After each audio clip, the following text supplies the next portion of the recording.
Hello, I'm Toycat, and welcome back to the A to Z of geography. Today I'm going to be talking about the most populated African country. It is in fact going to be the third most populated country in the world in just 20 to 30 years, and it's a place which immediately I'm going to address the obvious thing in the room. If you know nothing about the region, you would question, why is there a country here called this, and then a country to the north with nearly exactly the same name? I'll address exactly why that's true, alongside why it is they have one of the smallest border disputes in the world. This tiny piece of territory right here is disputed with their neighbor, and despite being one of the smallest border conflicts, it is one of the most violent in the world. It is an ongoing armed dispute over this peninsula. What is the deal with that? Also, what is the deal with a country made up of 36 states of 250 people groups with 500 languages? How does that stay together? How do you make the biggest and arguably most successful African country? Well, let's talk about exactly that today, and I'll give you a freebie to start with. Why are they called the same thing as their neighbor to their north, almost? Why does it that they share the first four letters of their name and the first four letters of Nigel? Well, it's not that someone called Nigel was in the area and misspelt his name and ended up with this.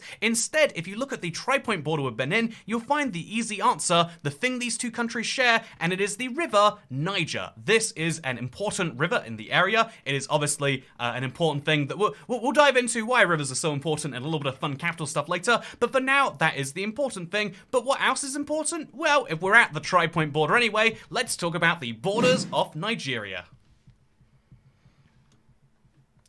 Despite Nigeria being such a large country, it only borders four others. One of those is Benin, another is Niger, then Chad and Cameroon. The weird stuff happens with Cameroon, you should be warned, and there's not really a border with Chad, I'll also say, but we'll start by mentioning that Benin used to be the colony of Dahomey, and they used to have a, which, as a result, means they were very friendly with Nigeria. They were Dahomeys, and so as a result of this, I shouldn't have made that joke in a geography video, but what I should say is that the border between the two nations is fairly friendly, and always has been. They set up a bunch of markers to say, like, yeah, that seems like the logical end of you and the start of me, and so the border, when there's not a river to follow, as there is in some parts, just follows these natural markings in straight lines from point to point. This does lead to a few weird situations. I mean, if you follow it up, it doesn't take a genius to look at, like, towns where you're like, oh, well, half of the people here seem to live in, like one country and half seem to live in the other.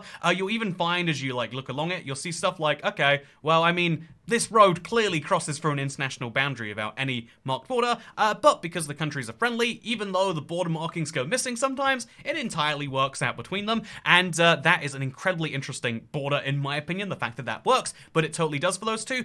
Meanwhile, we have Niger to the north. A few people might raise the question of like, well, if these two countries are both founded on the same river and they both have that, the river is so important to them, they name them their whole selves after it, why are they not the same place? And the answer is colonial politics. Niger was a French colony, Nigeria was a British colony, and during the scramble for Africa, both sides had to fully, work out what was theirs and what wasn't, and so the border between them is a similar story to the Benin one, of just they agreed on a bunch of points, and the border is a straight line almost exclusively between those points. It leads to a border which kind of looks like it follows something natural, but if you actually look at it on Google Maps, is actually a bunch of desert that is just delimited by straight lines, which mostly don't touch where people actually live, which I think is absolutely fascinating personally. What I also think is fascinating is the Chad border with Nigeria.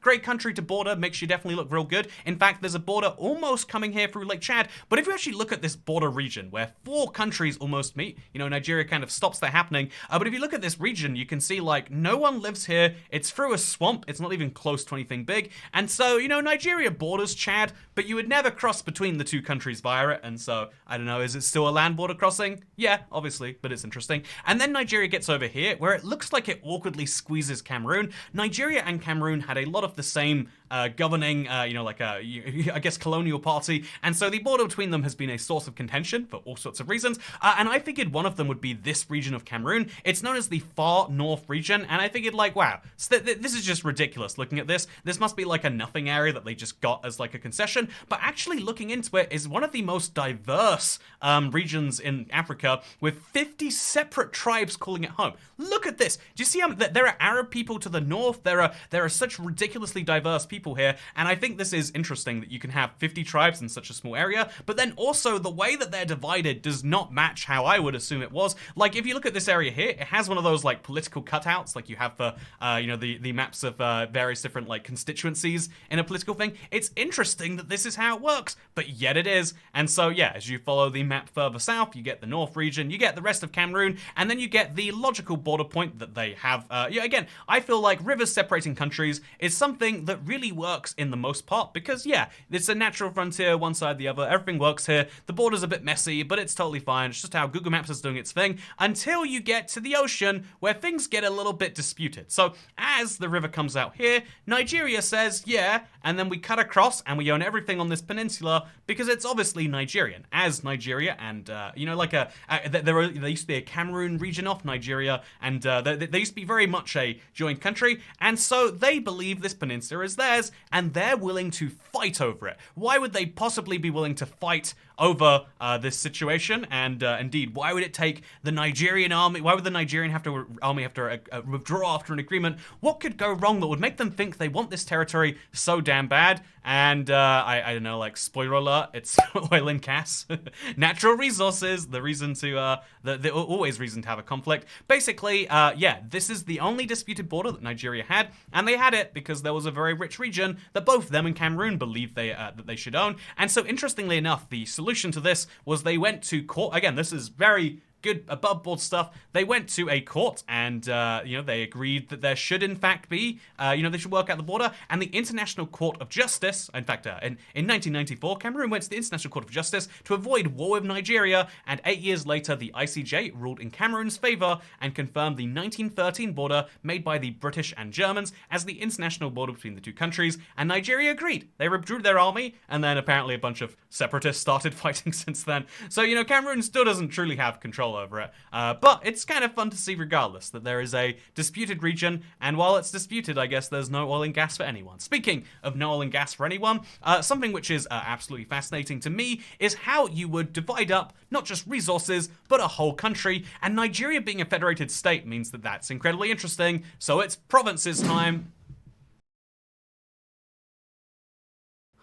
So this section is called the provinces because this is the most common way that a country is divided, but Nigeria is actually divided into states. There are 36 states that make up Nigeria, and it's really fun because you can see via the regions here how they sort of got formed, because Nigeria, when it went independent, it started with 3 states and slowly split them off from there. And unlike many countries which say, yeah, we have states or provinces and you guys get to make your own rules with your own government, Nigeria actually sticks to that. They let people form their governments in whichever way they like. They have federal responsibilities as any nation state needs to enforce, but actually the 36 states all do get to make some of their own decisions. What I also think is interesting, looking at the population map, is the fact that, or population density map, you can see that actually there is a fairly even distribution around the country, with a huge boost down here in the south over here, as you can see clearly, and also in Lagos over there. And so you might be questioning which of these two is the capital, and if you look on a map, you'll realize, it's neither. It's Abuja over there in the center, which, fun fact, although it's not, if you,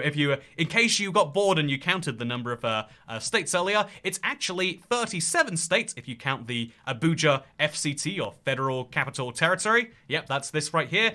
The Federal Capital Territory is indeed separate to the state system, and you might be looking at it. Oh, by the way, I couldn't help but resist looking at Bayelsa State, the least populated. And fun fact, it's the smallest in Nigerian population, but the second wealthiest per person. And what is the reason? Can you guess? That's right, crude oil and natural gas. You want to get rich in Africa? That seems to be a very common way forwards. Anyway, yeah, looking at Nigeria, I think it's obvious to geography nerds out there, like, why is the capital in the center? Like, do I need to explain? But I think actually, yeah, in case you're watching this and you want to learn more, the capital being in the center is a very key indicator, something that tells you a lot about the country, and that is it's telling you they put it there for national unity of some form.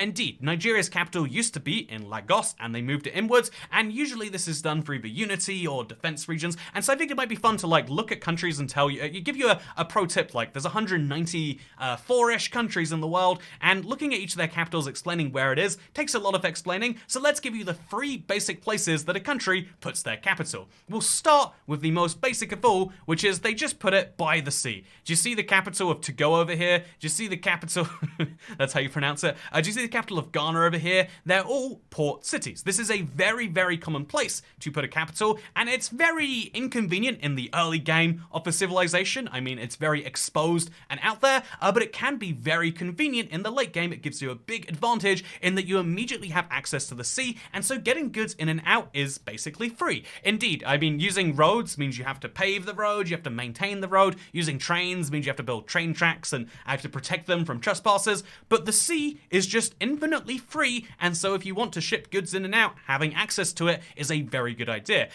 Basically, port capitals are a fairly common thing, and even places where they're not capitals, it's a very common place for a city, such as the entirety of Singapore's existence, having good access to the internet. You know, it's like living next to the airport if the airport didn't make any noise, also was free, and was a limitless resource that sort of works as a form of defense as well as offense. So that in the early game, it's a great defense. In the late game, a little bit less so. So then the second most common type of capital tends to be one which is on a river. So if you look at London, which is on the Thames, of course, the Thames River is a really great early game tool because you get drinking water as long as you poop to the east or towards the sea and you drink from the west towards the mountains, you should do just great. And so if you look at London, if you look at Paris, which is on the Seine, I've never actually looked into how you pronounce it. It's probably the Seine. If you look at Rome, which is on the Tiber, all of these cities have something in common, which is in the early game, you get a great limitless resource. Water just comes through. You can use it for all sorts of crazy stuff. You can wash in there, you can drink from there, you can feed your animals from it.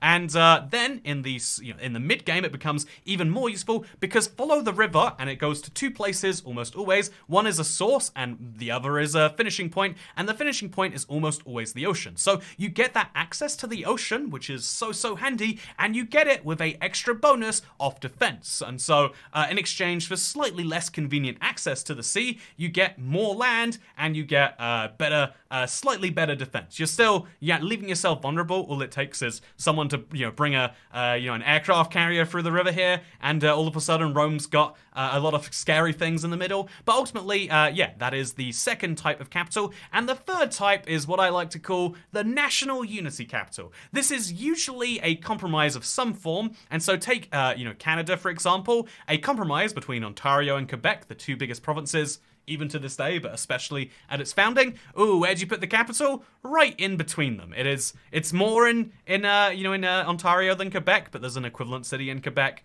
that you live in if you're a government worker and you want to pay more property taxes and income taxes but have cheaper cost of living. And then there's the equivalent on the Ontario side, and the same thing is true with if you look at the east of America, the part that made all the decisions about founding its government, where is Washington? Ooh, conveniently north and south. And so looking at Brazil, you can see the same thing. Creating a capital is a lot harder to do. However, the benefit of doing it this way is defensibility. Good luck invading Canberra. I don't think they have an airport, but good luck getting a decent flight in there. You're gonna have to have all your soldiers get on connecting flights to Canberra, and if you want to get them by a boat, good luck with that too. So you can sort of, if you want to, ultimately it's a very defensible position. It's great for national unity. No one feels like their country is being run from people all the way over there. Although, again, in the case of Washington and Ottawa, because they were founded at a time where the continent was very east heavy, and it still sort of is, people in the West, it's like, people from Washington, people in Alaska are like, wow, you have to basically go to another country to work out how the government in this one works. It's it is a big downside. Political disunity it can happen eventually, but in the near term, you get political unity, you get defensibility, and more importantly, you get fewer uprisings. And I think one of the other big benefits is being in a big city means you're where all the people are. Being away from all the people can lead to cheapness and also can lead to, the creation of new jobs. If you think about it this way, the big cities that you have, the big industries you have in a country, so say in Nigeria that they have oil and gas as a big industry, putting your capital where the oil and gas is dumb because you're not going to help the oil and gas by being there. And maybe if you put it in the center for legal and financial services, you're not going to really help the legal and financial services, probably. Whereas you have a fixed number of jobs that government has to create. You need to have ministries, you need to have various undersecretaries and people drafting laws and filing letters and all that stuff. And if you're making all those jobs anyway, you could pick the poorer regions of your country and you could, use it as a balancing balancing factor for that. So that's the final factor of why you might pick a capital elsewhere. That last one is probably a bit more politically motivated, and I don't actually know if it's effective. I've yet to see a country make that argument and succeed, but what I have yet to say, what I will say, is that is the story of why Nigeria has its capital slap bang in the middle of all the rest. Look at this, seriously. It would be harder to pick a central location if you tried. And by the way, also I should mention, they didn't create a capital, neither did Canberra or Ottawa or DC. Instead, you pick a tiny village and you say, that's where all the people are going to go. And then you build a city which is probably medium-sized by international standards. This is bigger than the town you grew up in, but it's also, and also, by the way, because you're building it from scratch, you can make it look nice. Look at this. Look at how fancy this is compared to Lagos, which is a far richer city, but was built over much longer. You're probably going to notice that, again, without seeing anything, I mean, I picked a really bad comparison by accident, but the fact that a random comparison looks like this maybe proves some of that point, eh? Anyway, wow, this is a fancy house. It's probably not a house, it's an apartment building. This is a fancy apartment building. Look at all the barbed wire. That's how you know you live somewhere nice. When you're worried your neighbors will climb over your walls, and so you put barbed wire to stop them going there. Anyway, speaking of places that are nice, I think it's important to reference what the future of Nigeria is. I've done this so many times because we're going by population. We tend to talk about countries with huge population growth. Nigeria went from having 40 million people in 1960 at its independence to having 223 million today, and you do that by having a ridiculous number of babies. In the last 10 years, they've had a population growth of what looks like almost 30%. Yeah, 35 million, 30 million. They've just had 65 million. They've had a full United Kingdom worth of people born in the last 10 years. And that is something you can do when you have crazy population growth. Just to compare this, by the way, to Niger, their neighbor to the north, which is even more extreme, Jesus Christ. Or to compare that to, say, New Zealand, or maybe a more fair comparison, let's just say Northern Europe. If you look at Northern Europe, you can see how the population grows a bit because it's actually because of, like, if you look at the actual reason, it's like, well, they have influxes of, oh, this is not the right country. Northern Europe. If you look at the way this actually works, well, no, Northern Europe. You can show me. Maybe you can't actually. So we'll go to Nigeria. Oh man, it really just wants to show me Yemen. Maybe I don't want to see Yemen. Okay, so if you look at Nigeria, you can see that their population consists more of people leaving to go to the United States or to go to the United Kingdom. I can vouch for the number of Nigerians I know. Or have seen. I don't know any Nigerians. Most of the African people I know are in like East Africa. Yet to see a West African. But in general, the stereotype is they're very wealthy. By the way, there's something interesting about that I'd love to dive into at some point. If the selection factor of race and the way that immigration works was a less sensitive topic, we'd love to share that. But for today, we'll just say, and then Cameroon, we have a lot of people going, then to Italy, then Benin, then Spain, etc., and then to Canada down here at 0.01. But yeah, if you compare that to just pick a random Northern European country, let's just say France. So actually, no one likes France. Let's just say Ireland and say like, oh yeah, Ireland has a thing of lots of people going to the UK, or coming from the UK, interestingly enough, and then lots of people leaving, lots of people coming from Poland, lots of people coming from Lithuania. You can see that they can prop up their population. Wow, there's a 0.5% of the Irish population came from the United States of America. What an interesting fact. So I could do this all day, but instead I'll just say that Nigeria has a very fast-growing population, and that is why it is on track to be the third most populous country on planet Earth. Even if it grows at an insane rate, it'll basically never be first or second because China and India have got that down. But the point here is that you might be saying with this video is Nigeria is a country that grows very fast and is one of the more stable countries in the region. I think, as we were talking about earlier, I was just kind of like scrolling aimlessly through the list of their territories and saying like, okay, well, the per capitas aren't that great, but ultimately, like, having a per capita of 1,761 being your poorest and 10,000 being your highest is pretty good for the over Africa. We'll pick a nice middle one here and see that, like, yeah, $7,739 per person is middle income, but the fact that they are growing hugely in population while having their income growing is a huge sign for the future of the country. And the fact that they can have have 250 different people groups come together and actually feel proud of being Nigerian is a big thing. There are lots of this is not to say Nigeria has no headaches. They have all sorts of headaches of how they deal with natural resources, how they deal with their country as a whole. Internationally, they make all sorts of mistakes. One of the dumbest things is that the airport, this is a story of, a mangled corpse being found on the runway, but it's not a one-off. It is a very common issue. Nigerian airports need perimeter fences. Outside of one airport, there is just one airport which has a fence around the outside, and so for the rest, people tend to run onto the thing. This violates the whole point of how airports are meant to work and the security behind them. And so, yeah, it's a concerning thing, and the country has all sorts of concerns. However, if you are, it is one of those countries that I believe will be best placed to get over them. I think Nigeria and Ethiopia are the two big countries to watch in Africa. If you want to watch the opposite, I would say watch South Africa. Sad, love you South Africa, want you to be better, but for now, if you want to see the opposite, go to the south. But yeah, for now, Nigeria is the country to watch. But speaking of watching, what if you wanted to watch in person? Well, you'd have to get on a flight, and according to the UK government, one of my favorite sections, do not travel to parts of Nigeria. In fact, advise against all travel to like a solid 7 states there. Sadly, I don't have a Nigerian editor who can help me with my pronunciation here.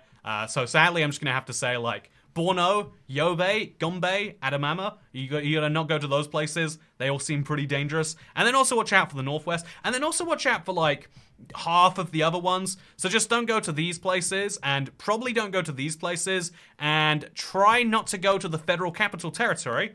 Don't go to the capital city is a concerning piece of advice. Don't go to Southeast or South Nigeria, and don't go to the border, it's being closed.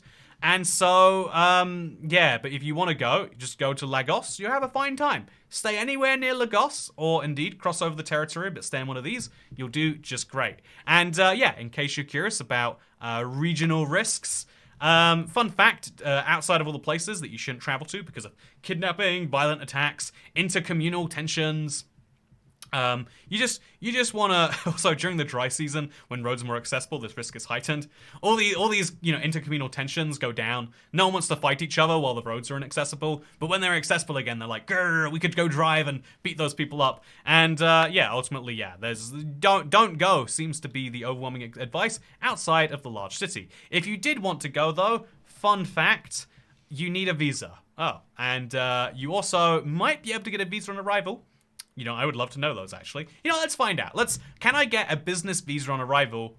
Ooh, this is an interesting website with an interesting font. I don't want any of those things. What I do want is a visa. Application for visa on arrival. Is it really a visa on arrival if I start applying now?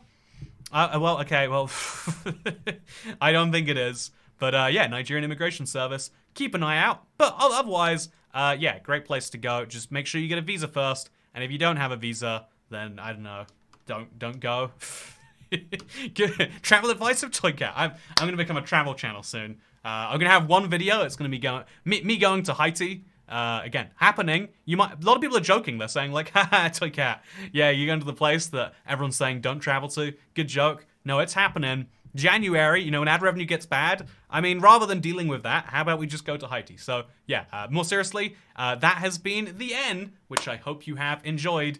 And if you have, then, I don't know, buy an air fryer for someone you love this Christmas. Seriously, have you ever considered the fact that you cook everything in like a microwave or an oven? What's more efficient than an oven and more delicious than a microwave? Seriously, one of these will allow you to air fry crisp things. If you've ever had rice and you haven't done it in a rice cooker, you're doing it wrong. I know I'm Asian. I know that's the Sri Lankan in me talking. But the moment you try it in a rice cooker, you're like, oh, this dish is incredible. And the amount that rice costs, it's so cheap that this is basically an investment in your future. $89.99, and you can do 12 separate cooking functions. You need to if you're moving out anytime in the next year, or if you just cook your own food, get yourself a 12-in-1 air fryer. Don't be ashamed to yourself. You've got so few days left to get this before Christmas, and you've got to make sure you do that right now. Also, if you aren't in the United States, as a lot of you aren't.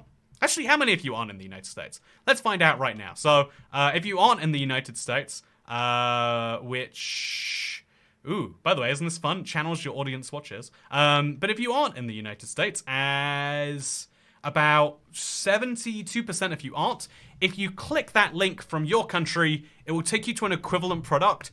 I don't know what that equivalent product will be necessarily. Hopefully, in a lot of cases, it is the exact same one. But if your country doesn't have one, it'll be great. Also, by the way, isn't this fun? It'll tell you which countries are growing your audience. So people who watched my Why is Israel at War video are more likely to then watch another video than people who watch my why there are so many ex-colonial countries. Although people seem to not want to watch any of those. So and also people only seem to want to watch YouTube at about 5 to 10 p.m. on a Saturday. So yeah, with that said, do you want to see my analytics some more? Or do you want me to say thank you for watching, go to Nigeria, or don't? But I look forward to seeing you tomorrow for a letter of the alphabet that I don't think only has one country. Do you know the only country with the next letter of the alphabet? If you do, you know where we're going tomorrow. And also, one last thing, we might have a slight shortage of the A to Z might be missing a few letters. Just ignore that. We'll just pretend that I've got all the letters, even if I don't. Okay, thank you for watching. See you next time. Bye.